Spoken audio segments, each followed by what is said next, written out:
And we are back. Hello and welcome to Credit Versio's Q&A Wednesday Live. I am your host, David Michalek. Great to be back. We're going to hang out a minute. I see we got a bunch of people jumping on, and it's great to see that. We've been out since the last live I did was on December 14th. So we send out a big invitation. The good news is in that time, December, which is typically not a big month for credit repair, from December 14th until today, we've got about just shy of 2,000 people that have created a Credit Versio account.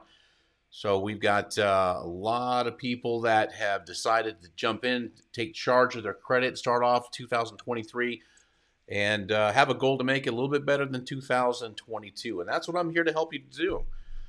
All right, we got some people popping on. Oh, there you are. Welcome. Hello back. Mike, good to see you from Tarpon Springs, Florida. All right, very good. We're going to cover all the coast today, so we got a couple more people jumping on. We'll give it another minute or so, and then we'll get rolling here. So I'm excited to talk about today. It's just going to be us today. John Olsheimer will be with us in a couple of weeks, and what I really like about the time that we have together is we can talk about credit repair specifically. It's a little subject that we don't really get too much into when John's on here with us because that's more about building credit, understanding credit and scores. So today what we're going to do is talk a little bit about some of the basics. Okay, new year, new me. You know, we've all said this before, New Year's resolutions. And we're going to talk about having a better 2023 than 2022. Gregory, hey, great to see you. Welcome. Please do introduce yourself. This is pretty much a closed group. The only people who are here are those that have invitations directly from us that have Credit Versio accounts. So I'm very happy that you're here. And I'm here for you. So what we're going to be doing is I'm going to go over some best practices today and give you a rundown on just how to make credit a little bit better, how to use Credit Versio to its greatest capacity. And then also, and just as importantly, I'm going to answer your questions live. So don't be shy. If you got a question about how things work, what to do, how to do it, if you're stuck, that's what I'm here for. Been doing this a long, long time, and I'm sure I'm going to have an answer for you. Okay, let's start off with this. If you are in your first round of disputes, which I imagine a lot of people who are going to be on the live today are, just say yes or give me a thumbs up or something. I want to see where everybody is, and then we'll get started here. We'll just wait another minute or so, and then we'll get rolling. Any round one. Actually, you know what you should do? Just put in 1, 2, 3, 4, whatever round you're in right now. I want to get a feel for where everybody is at.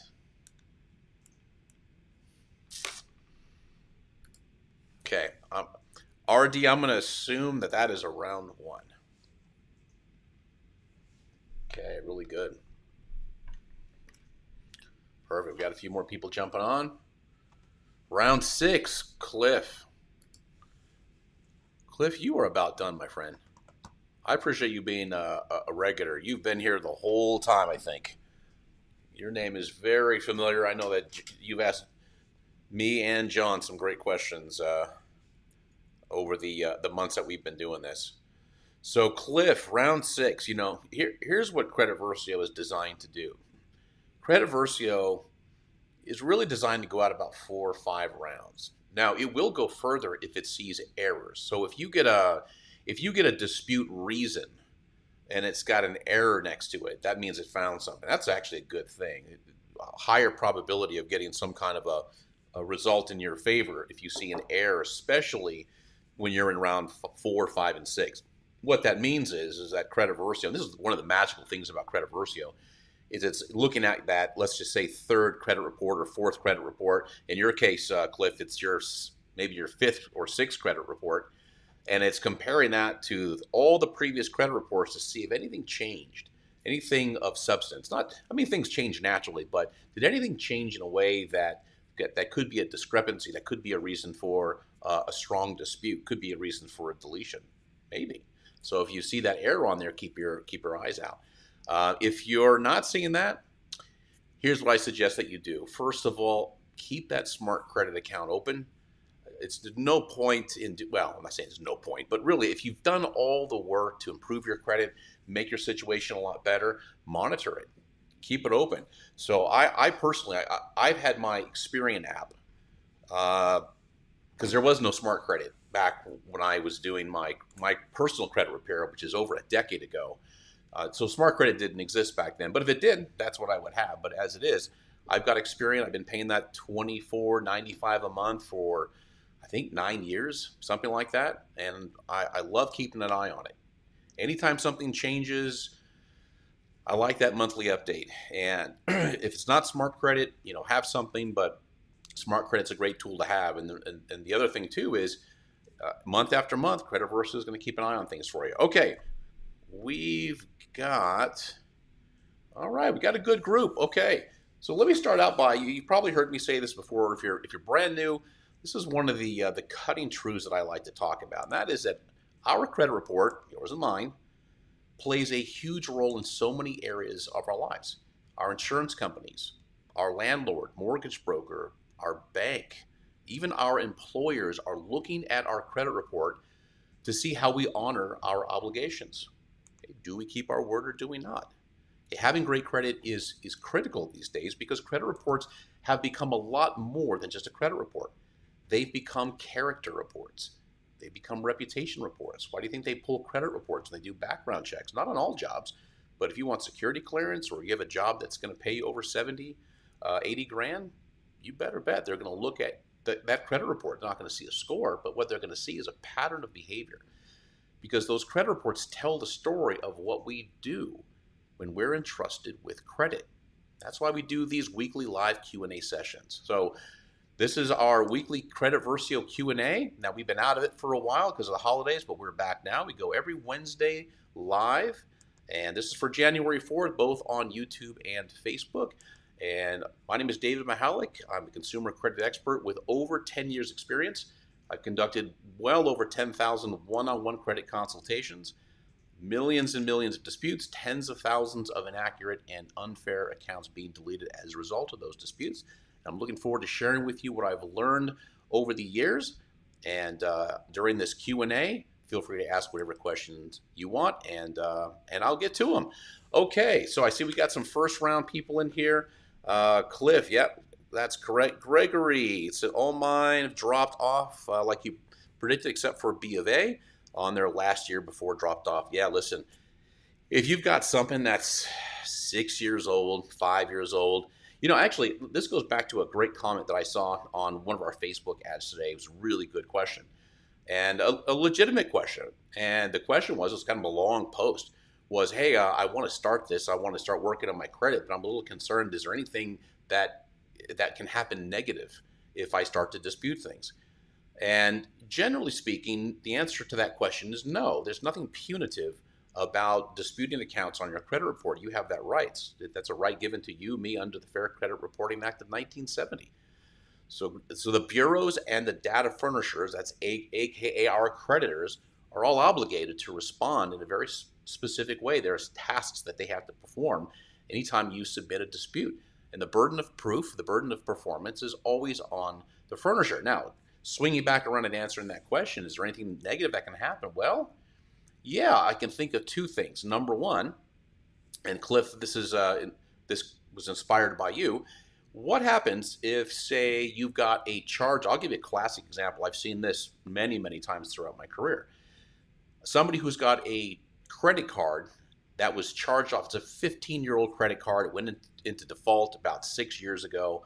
Okay, it's about a year from falling off. It's their oldest account. So what percentage of your FICO score is based off of age of accounts, or at least in that category? It's 15% of your score, about roughly 82 points. I'm oversimplifying it, but I want to point out that there's a good chunk of points that are there. So what happens if you dispute this old charge-off, which, by the way, is not really hurting you anymore? You've probably recovered from that within maybe 36 months at the most. So now you're 3 years. So after it's 3 years old, it's really not doing a whole lot to you, provided you've got other good credit. You've demonstrated that you're a good risk. So now you got this 6-year-old charge-off. You dispute it because the charge-off bothers you. It gets deleted. because it's old. The data furnisher is like, we don't have the data anymore. Let's just get rid of this thing. So what happens? Well, charge off drops off. Probably not going to see any benefit in your score because it wasn't hurting you that much to begin with. Cliff, this is specifically aimed at you and anybody who's got old stuff on their credit report. But now that account has been deleted, and the downside is there goes the history. That's a chunk, and that's not really easy to recover from. I've had to break that news to a lot of people over the years. So the whole point of this is be mindful of what you're disputing. Okay, that's number one.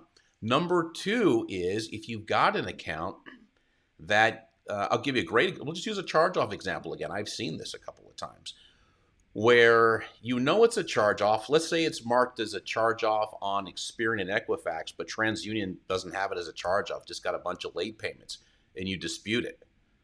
And the data furnisher comes back and says, oh yeah, that's a charge-off. And then they update it to correct the item, because again, it's all about the information being correct on a credit report.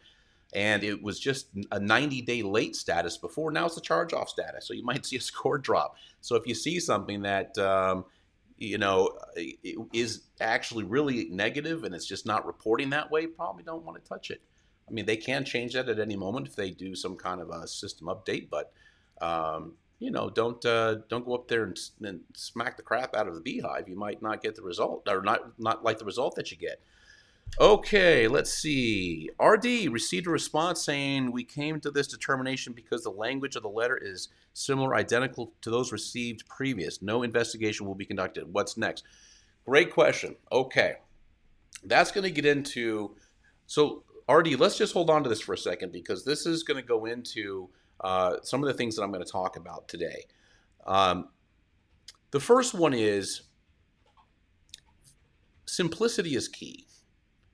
One of the things that I've discovered, me being in this business for 10 years, is that I've become more patient with people, more patient with coaching and answering questions and spending time. I have very real empathy for everybody who's in this challenge credit situation because I've been there.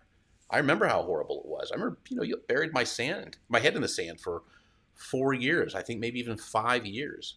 After I wrecked my credit. Take full responsibility for it. I'm not going to say this happened to me. When the economy went south in 2008, 2009, there's a lot of people whose credit didn't get wrecked because they made better choices than I made. So that's just the way that it is. So I have a tremendous amount of empathy and patience talking through this stuff and helping you understand credit a lot better. On the flip side, I become really, really impatient. And kind of grouchy when it comes to a lot of the crazy nonsense that is out there in the credit repair space. I mean, John, one of the things that John and I spend probably 25% of our time doing is debunking just nonsense that's out there. And people wonder why credit repair has sort of a bad rep because it's an industry that does it to itself. One of the reasons why Credit Versio has been so successful is it's simple. It's simple because it's supposed to be simple. Okay, I want to prep you for this, and especially for those watching that are in their first round, in their second round. I want you to be calm about this and not fret because there's no special techniques. Okay, I know that there's everybody's just running their suck on YouTube, talk about Metro 2 compliance letters and this rule and that technique and, freeze your accounts, which is nonsense, get rid of your old addresses, which that's not going to disassociate you from your creditors. All this stuff is just noise. So this is a very, very simple process, simple disputes. Okay, there's only really 4 reasons why things get deleted from credit reports. It's right out of the Fair Credit Reporting Act. Either the account is erroneous, outdated, incomplete, or unverifiable. That's it. There's really not anything else that is going to cause a deletion. And all of your disputes have to be based on that. That's what Credit Versio does. It's a thinking machine. It's reading your credit report, looking for things that are wrong. So when you see these really simple disputes, that's all you need. Okay, don't make this complicated. It really isn't complicated. The Fair Credit Reporting Act was written in 1970. The whole point was for people to be able to challenge information on their credit reports themselves. All Credit Versio is doing is just finding things that you can challenge and using language that has a higher probability of working. Tim, welcome from Georgia. Okay. One of the states where credit repair is not legal, but you can use Credit Versio. A lot of people from Georgia. Okay. So RD, let's go back to go back to your question. In fact, I'm going to throw that up here real fast. Received a response saying we came to this determination because the language of the letter is similar or identical to those received previously. Okay, no investigation will be conducted. What's next? Okay. So, as I said a second ago, there are no magical letters. There's no magical language that if I send this and write these words, this is going to cause the account to be erroneous or outdated or incomplete or unverifiable. Either the account you're disputing is one of those four or it is not. And no letter is going to make it one of those four if it isn't already. So the dispute process is all about finding something wrong with the account and disputing it to that. Now, there might not be anything wrong on the surface, meaning Credit Versio doesn't find errors on every single account. It finds errors on a lot of accounts, but not all of them. So it's going to take a stab in the dark. It's going to go for that fourth reason. Okay, erroneous, outdated, incomplete, unverifiable. Can they verify it? Well, what do they have to do? They just have to go through, verify that everything is correct to the satisfaction of the Bureau and the data furnisher. Not you necessarily, because who knows what you and I might ask. We're like, hey, I want to see the original signed agreement from 2005 with my wet signature. Well, they don't have that. They're under no obligation to show you that. So what they want to do is just verify to a reasonable degree that everybody can be satisfied, data furnisher and Bureau, that the information is reporting accurately. Now, RD, once they do that, then there's really nowhere else to go. Okay, I know this is not the popular response because everybody's got, well, you got to try this technique and then this technique. Again, if you've gone through 3, 4, 5 disputes and it's coming back, and Credit Versio is not giving you anything new. If you don't see error next to it, then essentially what the data furnisher is telling you and telling the Bureau, like, listen, this looks to be right. And unless you see something specific, like clearly something wrong with it, and they're just refusing or they're not changing, well, then that's a different conversation altogether. That's probably where you're going to get an attorney involved. But just look at the account. Is it wrong? Now, did they reply to you? And if they're coming back, Ardeen saying, listen, you've already said this. It seems repetitive. We've already verified this. We've already verified that this information is reporting accurately. Okay. So 2 choices at this point. Choice number 1. It depends on what kind of account it is. Is it a collection? Do you want to You want to swing back around and satisfy it, pay it off? That's one of the recommendations that you'll always hear me give. If it's a debt that you owe, it's a great thing to get that off your shoulders if you're going to go satisfy it. If it's something that's late payments or whatever, and it's just a debt account from a long time ago, let it age off. Okay. Other option is you can swing back around in 6 months, try it again. Sometimes they archive data, sometimes they purge data, sometimes they can't get to it and verify it. Remember, number 4, verification. Things can change in 6 months. When I worked hands-on in the credit repair space, I was doing credit repair for the thousands of clients that we had. That was one of the pieces of advice that we'd give them.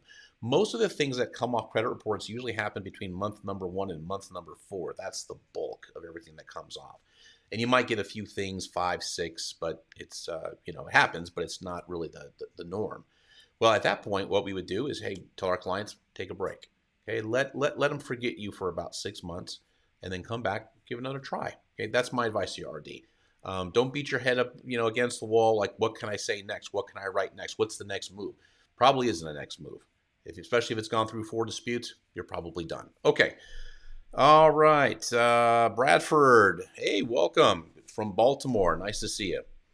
Yes, attached to the letter was their own dispute form. Yeah. Okay. So just like I said, Rick, I filed bankruptcy but still have the old accounts on my credit report. Can I dispute these accounts? Yeah, Rick, that yes you can. In fact, one of my favorite type of accounts. This is when I was hands-on in the credit repair space, which is how I spent my first almost 7.5 years, was coaching and consulting over the phone and reading people's credit reports, and then training my sales team and then training my customer service team. And one of the things I always told everybody, that my favorite clients were bankruptcy, because they were in my experience, those were the easiest to clean up. And the reason for that is bankruptcy, strangely, you wouldn't think this, but bankruptcy is one of those things where you can file bankruptcy and watch your score go up because you've eliminated your debt. So, and if it doesn't go up, because there is a hit to filing bankruptcy, but sometimes that hit is the lesser of the two of the evils, and sometimes you see that score jump up because all of the debt load has been wiped out, and that can make you look like a much less of a risk. Actually, you are much less of a risk because you eliminated the debt. Well, at least the debt is still there, but they can't collect from you anymore. So yes. Now let's be realistic though. Is it likely you're going to see the bankruptcy deleted from all three credit bureaus? No, not likely. Okay, you might see it deleted from one of the three. That's pretty common. Usually it's TransUnion where it falls off. But don't worry about that. Okay, if you get them deleted, great. If you don't worry about it. Don't start freezing your account with LexisNexis and SageStream. Well, actually, they're both the same company now. They merged. That does not prevent the bureaus from accessing your data. That prevents outside companies from coming in, but it doesn't prevent. There's a contractual agreement the bureaus have with LexisNexis/SageStream. So don't waste your time doing that. That's not going to help at all. Just go through the whole dispute process. What's great about the dispute process with accounts that were included in bankruptcy. So Rick, I'm going to make an assumption that you filed a Chapter 7. That's the complete elimination of the debt, not a restructure under 13. Correct me if I'm wrong, but I'll just move forward assuming that it's a Chapter 7. Well, the great thing about that is when you have your meeting of the creditors, the judge puts a stay on those accounts, or a moratorium, which means the creditors are not permitted to talk to you or respond to you. I believe it might be 30 days, or it could be as the bankruptcy is being filed. Yeah, Chapter 7. Okay, great. So, but that's really kind of the tone that the creditors take during the entire rest of that process. Meaning, if you send disputes to the bureaus about these creditors, a lot of the times the creditors they don't respond. They've been wiped out in bankruptcy. A lot of times they're just not really willing to spend any time, money, or energy responding to disputes on an account that, first of all, is filed in bankruptcy. So they always want to be careful about that. And so they probably have some internal standards when it comes to responding to disputes about bankruptcy. And two, there's really nothing in it for them. So a lot of times those accounts that the skeletons that are still on the credit report, a lot of times you can get a chunk of those deleted.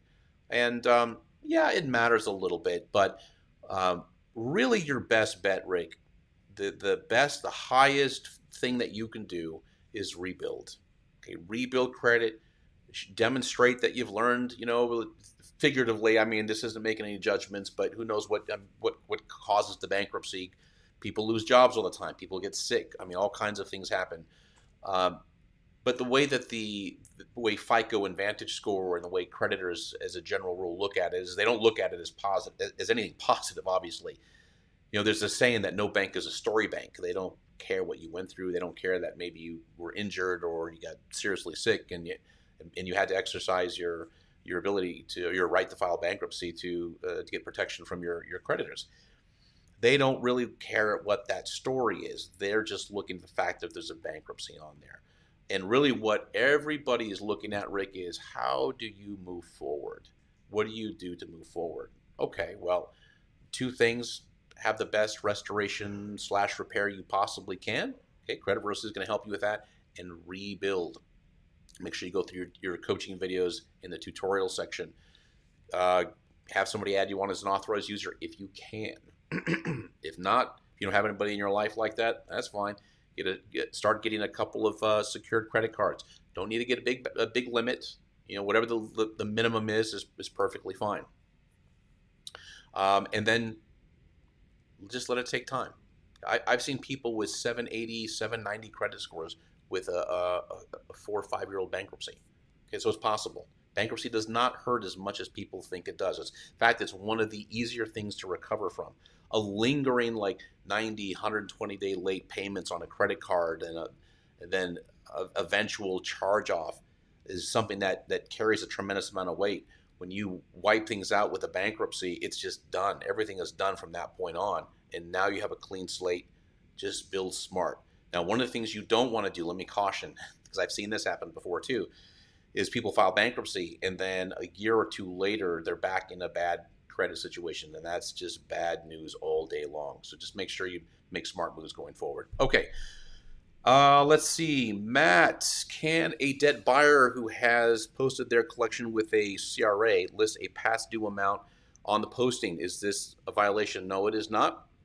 So a debt buyer. Matt, let me explain how we get into a debt buyer collection situation. So you have your original creditor.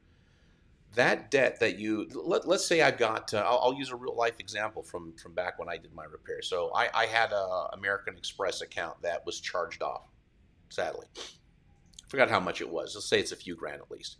Now, American Express and pretty much most creditors are just not in the business of trying to chase you to get paid, chase me to get paid. Okay, they'll give it a certain amount of time, usually 120 days, maybe 150. And then it's done. They charge it off. They're like, "Hey, we tried. We tried chasing David down. We tried chasing Matt down, but we just can't get that money from him." So they have all kinds of options. They can assign the debt to a debt buyer or not necessarily a debt buyer, a collection company, a third party collector, who will collect on their behalf and they'll keep a fee of or percentage of what they collect in exchange. And then there's debt buyers, and these are the ones that buy the debts, usually pennies on the dollar. And yes, they can put the balance owed right in there. Now that open date, just because a lot of people think about this and they see the open date, that 7 years that is going to remain does not begin at that open date for that collection company. Okay, it's going to be whenever that original, let's say American Express, let's say I defaulted on it 2 years prior. So I would only have 5 years. That collection company would only be able to have that on there for 5 years. It doesn't start brand new 7 years from the time the collection company puts on the credit report. I know you didn't ask that, but that's usually the follow-up question I get most of the time. Okay, Gregory said I had freeze my credits from LexisNexis listening to uninformed people since most already drop off, all positive moving forward. It should be wise to unfreeze them. Yeah, these are lesser credit reporting agencies. So yeah, if you have any suspicion that you might be a victim of like identity theft, if you've had any problems in the past, I'm a big fan of freezing your credit reports. If you LexisNexis and SageStream, although those are the lesser, I wouldn't worry too much about them. But for Experian, Equifax, TransUnion, freezing your accounts is not a bad idea. Just make sure you keep track of the password to unfreeze it. And you have to do this, by the way, individually. You have to go to each bureau, create an account. You shouldn't have to pay anything. In fact, that should be free, and you can freeze those accounts. But just remember what your password is, because you then, if you want to apply for something, you've got to thaw that account or unfreeze the account. They're going to ask you what your password is. So okay, that can create some problems sometimes. Okay, let's see, Matt. I read that it's okay to list a balance, but not past due. Gotcha. Okay, I see what you're saying. Yeah, okay. So, Matt, at the end of the day, this is not something that is going to cause a deletion. There's all kinds of little intricacies that you can see on a collection account, on a charge-off account. That's the worst case scenario or best case scenario, however you look at it. All they're going to do is just update it. But ultimately, it doesn't matter what they put in past due. It doesn't matter what they put in the balance. All that really matters is what's in the payment status. And in this case, it's gonna read collection charge off. Now, ideally, what you want to do with this is you have two potential outcomes. Outcome number one, and these are in your favor, is that it gets deleted. And always the best way to challenge a dispute, and I'm a big advocate of this, before you make any agreement to pay anybody, you want to make sure that they're the ones that have a legal right to collect. That's right out of the Fair Debt Collection Practices Act. They have to be able to provide certain documentation to prove that they have a legal right to collect. And you'd be surprised, a lot of the times, like we refer to collections as kind of the low-hanging fruit, because a lot of times debt buyers, if this is in fact a debt buyer that you're dealing with, tend to buy these debts on spreadsheets, and they buy them in the secondary market, and they typically don't have everything they need to have in order to verify legal right to collect. So 2, maybe 3 rounds of disputes. I've actually seen collections come off in 4 or 5 rounds of disputes. Same collection. I don't know what happened, but I've seen that happen, pretty frequently. So go through about 3, 4 rounds of disputes. Just a regular dispute through Credit Versio, unless you see something else that Credit Versio is not catching. Like, for some people, if they legitimately don't owe the debt, okay, Credit Versio doesn't know that. It just goes off of what it sees on the credit report. But if you go through 4, maybe 5 rounds, nothing's moving, they're able to verify, and they'll send you documentation saying, yeah, we got this debt from X and X so-and-so original creditor, and we have a legal right to collect, then see if you can settle it. Okay, it's just, sometimes it's just not going to go away. Okay. Gregory, I did, but now I believe all is well. Great. Okay. Great job. So, this and Gregory, just kind of going back to, was it Gregory or was it Matt? It was Matt. Okay. Matt, if you weren't here in the very beginning of this live, one of the things that I stressed is that there aren't any special techniques. Is one of the things that pollutes this credit repair restoration space the most. Is a lot of just like what Gregory said, got advice from uninformed people, and there's so much of that out there. Again, simplicity. Okay, the best dispute reason, we get this all the time. Hey, what's the best dispute reason? Which one should I choose? Well, the best dispute reason, number one dispute reason, is the one that explains why the account shouldn't be there or why the account is wrong. Now, if you're sitting there going, well, the account is right, I think. Looks right to me. I mean, I do owe the money and, it did go into default. I mean, if you're having that internal conversation, okay, fair enough. Then at that point, you're relying on one of the 4 things that deletes accounts. Erroneous, outdated, incomplete, unverifiable. Okay, so we already agreed that it wasn't erroneous if it's yours. Okay, so is it outdated? Is it incomplete? Is it unverifiable? That's usually the one that's going to... Most things that get deleted from credit reports, in my opinion, my assumption is just this wasn't able to be verified in the time that the data furnisher was provided. It's probably the cause of most things that get deleted. So send in a good, strong dispute. Okay, let Credit Versio do the work for you. You can edit it if you need to add something to it, but the best dispute reason is the one that finds a mistake or explains why the account is in error in some way. And if it's not, and if it's able to be verified, okay, this is where I don't want people getting gray hair. Trust me, I've been there. When I was going through my credit repair and we were in round 5, round 6, I'm like, okay, well, half of it got deleted. Actually, I think it was a little more than half of the accounts that were targeted got deleted. By the way, it's a crazy repair. It's a crazy good repair. Anything over 30, 40% that gets deleted, I mean, you just shaved possibly years off the time it's going to take to recover. So anything that comes off sooner than the 7 years that it's supposed to stay on is a win. Might not get the score that you want, might not get the result that you want. Actually, a lot of people don't get the score or the result that they want because, if I ask people, what do you want to see happen? I want all of it gone. I want my scores to be 9 billion tomorrow. Well, obviously that's not going to happen. So take whatever victories that you have and just move forward with those, and don't bang your head up against the wall trying to figure out what's going to be that, what do I need to say? What if I would have said this instead? Okay. All right. David had an account that was deleted by Equifax. Experian, Equifax, and TransUnion after sending around 2 dispute letters to the CRA. Now, that particular collection agency has sent me a debt verification letter. Okay. Yeah. So, it's a follow up. Let's see. Do you have any advice on how to handle that? Well, Isaiah, do you owe the money? That's really the number one question. Is it money that you owe?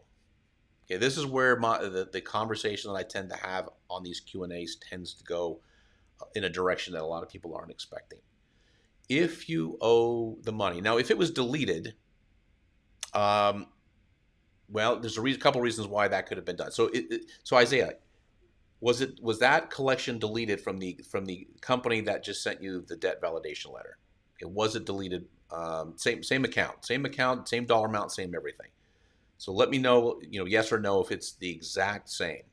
Okay, make sure it's the exact same, because if it's medical, and you might have 4, 5, 6 of similar debts coming from the same debt collector. I'll give you a second to answer that one for me. Okay, but I'm going to make some assumptions. We'll see what Isaiah says here in a second. So if the account was deleted from the credit report, typically that means, yes, it was the exact same account. Okay. Couple of things. Typically, now how old is it? Because if it was removed, maybe it was really old. If it was past the 7-year mark, if the collection company was not able to prove to the bureau, so the data furnishers have to satisfy the bureaus. Now, if they don't, or they don't respond, the bureaus can remove the data. So I would say I'd have a pretty good vote of confidence, Isaiah, that that's probably not going to end up on your credit report again. It's unlikely. If the bureau said no, it's not likely they can come back, that the data furnisher is going to be able to resubmit and say, oh no, but this time it's for real. So I think you're going to be okay as far as reporting it. That could change, but I think you're going to be okay. Now, as far as the debt validation letter goes, here's the conversation I always have with everybody when it comes to the debts that they have. If you owe it, if you can pay it, pay it. Because you're going to end an adversarial and an uncomfortable relationship with this collection company. Also, even though they may not have been able to satisfy the bureaus, you don't know what they've got. Okay, maybe it's a collection company that likes to sue. Okay, they're out there. A lot of them do. I've seen collection companies sue people for a few $100. I've seen collection companies where somebody owed them $20,000 and they didn't sue them. So you never know. It just depends on what their business model is and how they process these things. But if if that's in their wheelhouse, you might take in consideration that's a possibility. It's a good position, again, if you can and if funds are available, to call them up and say, listen, I know I owe you, I'm just making up a number, $1,000, but you know what I got today? I've got $300 today. They probably paid pennies on the dollar for that collection if it's a debt buyer. Now, if they're collecting on behalf of a creditor, maybe you might not have as much luck, but I would still negotiate and see if you can get that paid off. Okay, let's see. Exact amount. Let's go on to Marcus. I used Credit Versio a few years ago when I was in the process of purchasing a home. Very happy with the results. Marcus, I love it. Thank you so much. Love hearing that. That's why we spent so much time and energy building Credit Versio, so you can do this all yourself. That actually made my day right there, Marcus. I love hearing that. Okay, that's okay that you misspelled it. That's cool. About 6 months old. Yeah, okay. So that's a pretty new collection, Isaiah. You don't owe it? Oh, I never had a cell phone service with T-Mobile. Oh, okay, well then that changes the conversation. Yeah, if you don't owe it. That might be the reason why they deleted it, is maybe they weren't able to verify they got the right person. So, yeah, if you don't owe it, then I would respond saying, hey, listen, why don't you just send me everything that you've got? that shows that I owe it. I have no idea what you're talking about. Never had an account with you. That should, those things like that tend to sort themselves out. Hopefully, you didn't have your identity stolen. That's how that came about. But yeah, I've heard stories of I don't know what it is with utilities, especially with cell phones, where people get bills and they never had the account. Okay, where are we? We are at 42 minutes. Okay, normally we like to go about 30, maybe 45 minutes on the outside. I'll give it another minute or two. If you got a question, throw it up there. I will answer it. But in summary, um, again, take your time. There's always a component of patience when it comes to your repair. Like Gregory, who I believe, Gregory, you said you're in your, what, sixth round? Is that right? I believe it was 6 rounds or so you said you're in. Yeah. Sometimes it takes a good 6 months, 7 months. Be patient. Don't get frustrated. Don't get charmed by shiny credit repair objects out there. I'll tell you what, man. I don't know. Anybody here on TikTok? You guys doing? Listen, I'm an old guy. I'm 52. TikTok is kind of a new thing for me. I get on there and I just put in credit repair just to see what's in there. Oh my God. Let me tell you about all the crazy wrong stuff. I didn't spend more than 10 minutes and already I had to put it down. Like, I cannot look up credit repair because it is just wild what people are putting in there as far as wrong information. So take your time, stay positive. Remember, the best repair you're going to get is the best repair you're going to get. There's no magical letters. If you get anything deleted at all, that's a win, excuse me. And just as importantly, maybe even more so, is rebuilding good credit, using credit responsibly.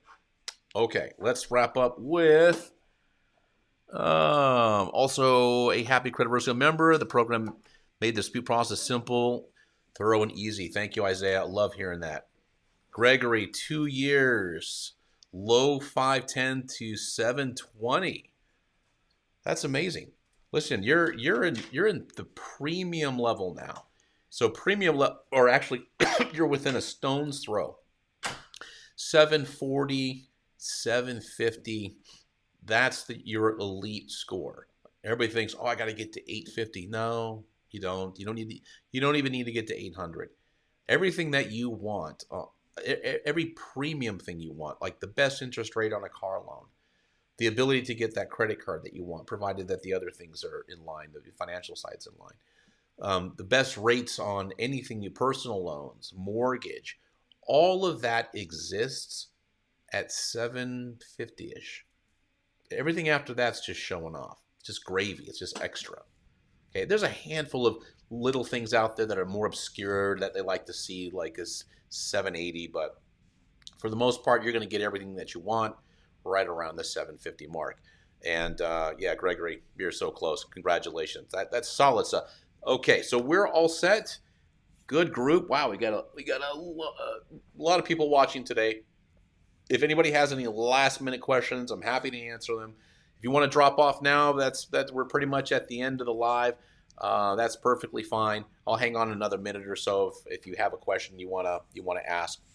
And but I'm so glad to be back doing these Q&A lives every Wednesday. Usually when I get started, I go over the questions that I got during the week. We get a lot of questions on Facebook and YouTube, and when I get questions that are 2, 3, 4 times the same question, that's usually when I'll add that to the live and start off answering that question. But today I just wanted to go through and get you primed up for a good 2023, making smart choices, and hopefully this year is going to be a lot better. A lot of crazy stuff going on right now. I know you're probably paying attention. Credit card debt in the U.S. is going up crazy. Okay, we are returning to where we were post-pandemic and then some. Auto loans are going into a high level of default. We're starting to see some foreclosures happen. So hold on to that money. Use your credit wisely. Okay. Gregory says, thank you for your help through all the Q&A. You are very welcome. Thank you so much for participating. I love that you're here. Thank you again. I love when people participate and want to learn more about credit. Be back next Wednesday, same time, same Facebook and YouTube channel. I will see you there. Thank you so much for joining me today. And if you see this in a replay on Facebook, feel free to post your question. I'll go through and read it. Unfortunately, on YouTube, I don't see posts on the live for whatever reason, probably user error. So try to leave a post on Facebook or send us an email at support@creditversio.com, and our support team will be more than happy to answer for you. Thanks again for joining me today. I will see you next week. Take care.